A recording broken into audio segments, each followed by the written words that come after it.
So it's finally here after many rumours, interviews and everybody talking about this book coming out. It's finally arrived, and that is Batman Eternal issue 1.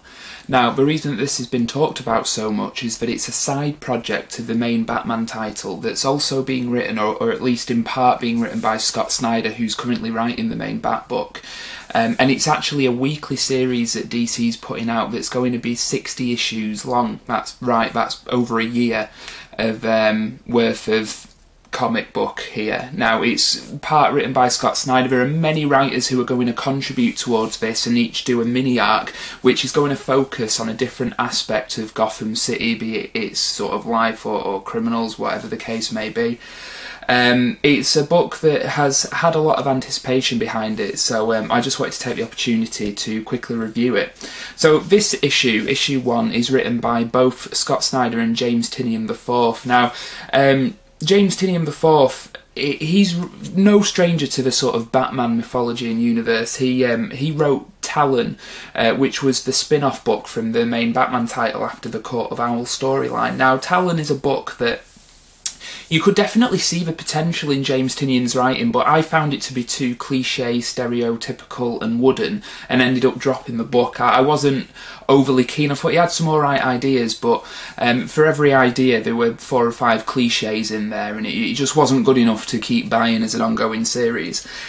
So when I heard that he was writing this joint with Scott Snyder, I was, a little bit apprehensive. I mean, he has written in some minor support stories in the main Bat book, which have been a lot better than Talon, so I'll give the guy the benefit of the doubt. Scott Snyder needs no introduction. Everybody who watches my channel will know that I really love his run on Batman, and I'm currently loving what he's doing on Zero Year, which is his sort of rehash or reimagining of Batman's origin story. So they have written this book together, at least this first arc, and the artwork is by a guy called Jason Fabok or Fabok. I don't know how to pronounce that. The artwork itself is, pretty decent. It's perfectly serviceable, quite detailed at times, and the colouring's very nice. This is the first page, as you can see here. We see Bruce is tied to the bat symbol as Gotham burns in front of him. We don't know the details of what's going on here, but I'm sure that's something that they're building to. The story itself throughout this issue follows, first of all, the introduction of a new character, a new lieutenant in Gotham City's police department called Jason Bard, who we can see here, meeting Harvey Bullock. He arrives in Gotham to assume that position within the police department, and while that's happening, both Commissioner Gordon and Batman have a showdown with Professor Pig, who's one of Batman's villains, as you can see there. Basically, that action scene and set piece leads to a foot chase between Gordon and one of the henchmen, and then, without going into too much detail, leads to an event which gets Gordon into some very hot water. It's a very brief issue. To be honest, I think I counted it like 18, 19 pages, but it feels brief. It's basically about 3 or 4 different scenes, but that's not to say that it's not good. It's actually well written, and I hate it for this, because I wanted to read this and dislike it, because I can't afford a weekly series, and this is something I'll get onto at the end of this video. So I wanted to dislike this book, but it's actually quite well written. I like the fact that the introduction of Jason Bard's character into Gotham is like the reader's way in, and it harkens back to Frank Miller introducing back then Lieutenant Gordon into Batman Year 1. It sort of echoes and mirrors that beginning of the story arc, which I thought was, quite nice. Constantly like the Scott Snyder's interpretation of Bats himself, and also Commissioner Gordon.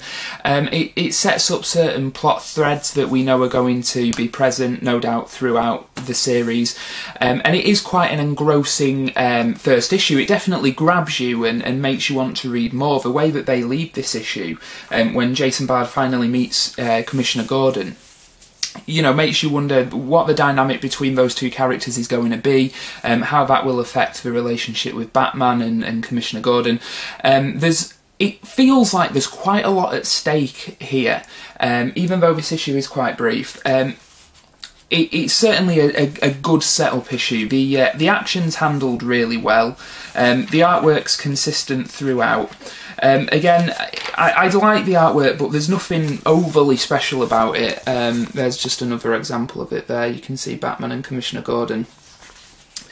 But yeah, it's perfectly fine. I enjoyed the book and I would recommend it, but as I say, one thing that I want to ask you guys, whoever's watching this video, is how do you feel about weekly series? Because, you know, I was looking at my pull list, and on there at the moment there's Scott Snyder's Batman, which goes without saying, Jason Aaron's run on Thor, God of Thunder. I think you've got Moon Knight, Miss Marvel, and She-Hulk as well, and Sex Criminals, which I believe is going on a break. You know, luckily for my wallet, Sex Criminals is going on a break for a while. It feels like, although I'm impressed and I enjoy the first issue of Batman Eternal, and you know, I would recommend it as a curio, it's engrossing and enticing, I can't commit to the series, and it's a shame. I mean, I don't know how far I'm going to go with it. Maybe I'll just collect Scott Snyder's arc. I believe his arc is going to be like 4 issues. I'm sure I've read that somewhere.